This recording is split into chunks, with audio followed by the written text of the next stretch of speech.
Hello and welcome to the channel. My name is Annalisa and this is going to be my January wrap-up. I read 6 more books in the second half of this month. First, Kiss Her Once for Me by Alison Cochrane.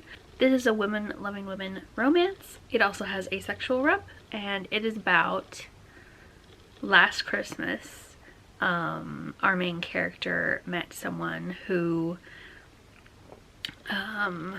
they had a whirlwind romance with on Christmas Eve, and the next day got their heart broken and hasn't seen the person since. She then ends up in a fake slash marriage of convenience, engagement of convenience with someone who only gets to inherit if he marries, and she's very poor, so part of the deal is that she will get paid $200,000, which is 10% of his inheritance, and she goes with him to his family's Christmas week that they spent together. Turns out that one of the people who's in his family, his sister in fact, is the girl who broke her heart last Christmas. I really like the cast of characters. His whole family, except for one notable exception, is really sweet and wonderful. He has 2 grandmas who are great friends with each other. His mom is really sweet. The sister is a masculine lesbian, and then they have a best friend who's non-binary.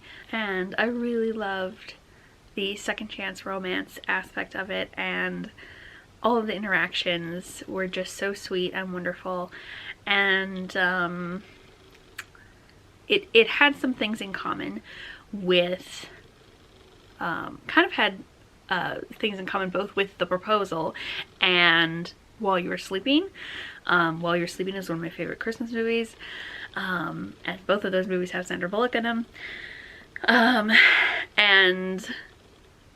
So a lot of the story is actually her falling in love not with the person she's arranged to get married to, but with his family, and wanting to be part of his family because she doesn't have a family, and I really like that aspect as well. I didn't like the third act breakup. I usually find those annoying. Sometimes they're done well, but in this case I just thought it was a bit manufactured and could have like been handled differently, and we could have just coasted along to a happy ending. I really don't feel the need to have that big dramatic climax at the end. So yeah, that's the only part that fell down for me, so I gave Kiss Her Once for Me 4 stars. Then Unbury Your Gaze by Clinton W. Waters. This one wasn't on my physical TBR, but was on my owned TBR because I owned the Kindle edition, so I'm glad that I got this read. I bought it like a couple of months ago when it was like $1 or maybe even free.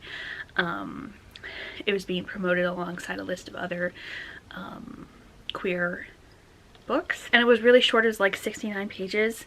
It is a horror story, kind of. I think that's the genre it would be in, where a gay teenager's best friend gets killed, and this teenager has been experimenting with necromancy kind of to bring back bees because he's really worried about the bees dying, and he tries it on his friend and it works. And then the story goes from there. I really liked a lot of aspects of this. I liked some of their friendship. I definitely liked both characters a lot. I really liked where the plot went. That was probably my favorite part. And yeah, it was just a really nice little short digestible story, and I gave Unbury Your Gaze 5 stars. Then I listened to 2 audiobooks. If the Shoe Fits by Julie Murphy.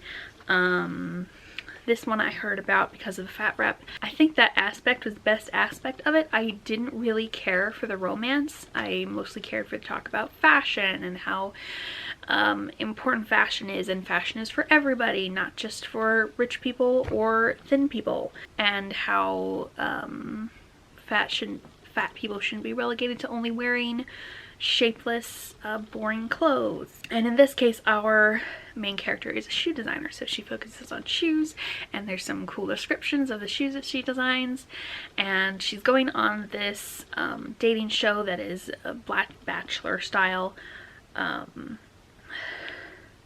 to try to get some fame to promote her shoes so that designers or clothing lines, shoe lines will hire her.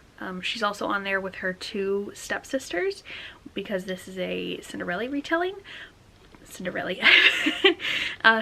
retelling, but it is a version where the stepmom and stepsisters are actually really nice people. So I really liked that twist on it. And yeah, I didn't really care about the romance. It was okay, but it didn't really do anything for me. I cared a lot more about her relationships with the other women and how much she cared about fashion and her thoughts on that. So I gave If the Shoe Fits 4 stars. Then Riot Baby by Tochi Onyebuchi. I have really loved this author's other stuff. War Girls I read by him. I read that zoology and really liked it. I think there's some other works. Yeah, there's at least like Goliath that I haven't read. And Riot Baby came highly recommended, and it was only 4 hours and available as an audiobook from the library, so I was like, yes, I'll listen to that one. Audiobook is not the optimal format, I don't think, for this book, because it changes perspectives without announcing it, but I think it would be easier to tell when that was happening or to reread to figure out that was happening when reading a physical book. So the biggest problem with this book is that it was confusing. There's two main perspectives. One is Ella and one is her brother, and the synopsis kind of frames it like the whole story is about Ella, but I would say it's more about Kev, her brother. At least the intelligible parts were, because he has a very like linear story where he gets put in prison, and there's a lot of details about how horrible prison is. So that's a big part of the narrative that like was easier to follow. But following Ella, who has powers she has that kind of grow over the course of the book, and other reviewers that I was looking at also complained that her powers are never explained, and also the way she uses them doesn't really make sense based on what her motivations seem to be. But one of her powers is when she touches people or objects, she can see things that that object has seen or that that person has seen. And so we kind of jump around in time a lot because she's looking at other people's memories and looking at the object's memories, and so keeping track of when she's in the present, when she's in the past, and like what character or what thing she's seeing through is pretty difficult, especially in audiobook form. So this might be a book that you'd have to read 2 or 3 times in a physical format to like understand and get the most out of, but I felt like it did the part that was about prison and how bad that is, and even how bad being on parole can be. I think that part it did really well, so I ended up giving Riot Baby 3 stars. Then I read This Doesn't Mean Anything by Sarah Whalen, and I didn't notice this when I did the haul, but in addition to signing the book, Sarah Whalen also drew all these hearts all over it in the Ace Colors pens, so that's really cute. This is a romance with Ace rep. I think from what's described, she is also sex repulsed, and that's how I am, so I really liked seeing that represented. This is about her falling in love with someone who she spends silent time with in the library for a few hours a day, and then she meets him outside of that at a party, and they hang out, and then they start meeting in a coffee shop, and just spend a lot of casual time together, and that's really enjoyable. And I also really liked her 2 best friends and his cousin, who are side characters, and how she really doesn't like to be taken care of, but she kind of needs to be. I really like how protective everybody is of each other in this book. This felt a little bit repetitive towards the middle. It's a 450-page book, and I don't think it really needed to be. I felt like it could have been a 350-pager. It just got a bit repetitive in the middle of like where their relationship was and how they were kind of confronting the same issues without resolving them, and going through the same types of scenes. But other than that, I really enjoyed it, and I gave This Doesn't Mean Anything 4 stars. Then we have Technically You Started It, which I found on a list of books with Ace Rep. This book is totally told in text bubbles. So it's a quicker read than some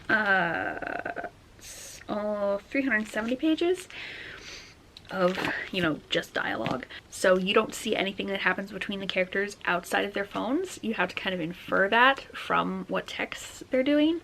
And for a lot of it, they don't meet outside of their texts, but sometimes they do, and it's like you're trying to figure out what happened from what they're texting each other. So it's a cool format. And it starts off with our lady MC getting texted by our guy MC about their AP history class, and his name is Martin Nathaniel Monroe II, and he has a cousin in the same class who has the exact same name, and she really doesn't like one of the Martins because of him being the ex-boyfriend of one of her best friends, so she like doesn't like him by association. And so her and one of the Martins start texting back and forth and like talk a little about his cousin, talk a lot about her friends, and just have a lot of casual conversations that also start to get kind of deep because they start like pretending that they're just internet friends so that they don't have the baggage of like being friends of enemies of friends, and start talking about a lot of stuff that like sometimes you feel more comfortable talking to internet friends than in-person friends about like your personal family stuff. So they start talking about stuff like that, and just a lot of really fun conversations, and then a lot of really sweet conversations. Our lady MC feels kind of pressured by her friends to talk about sexual stuff and like who she's sexually attracted to and stuff, but she's feeling like she doesn't feel that way towards anybody. And she is demisexual, but she doesn't really know that, or that there's a label for that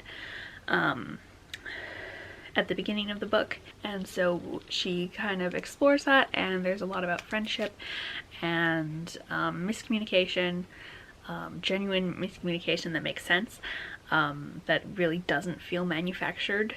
And overall, it was just a really fun time. So I gave Technically You Started It 5 stars. So that's what I read in the second half of January.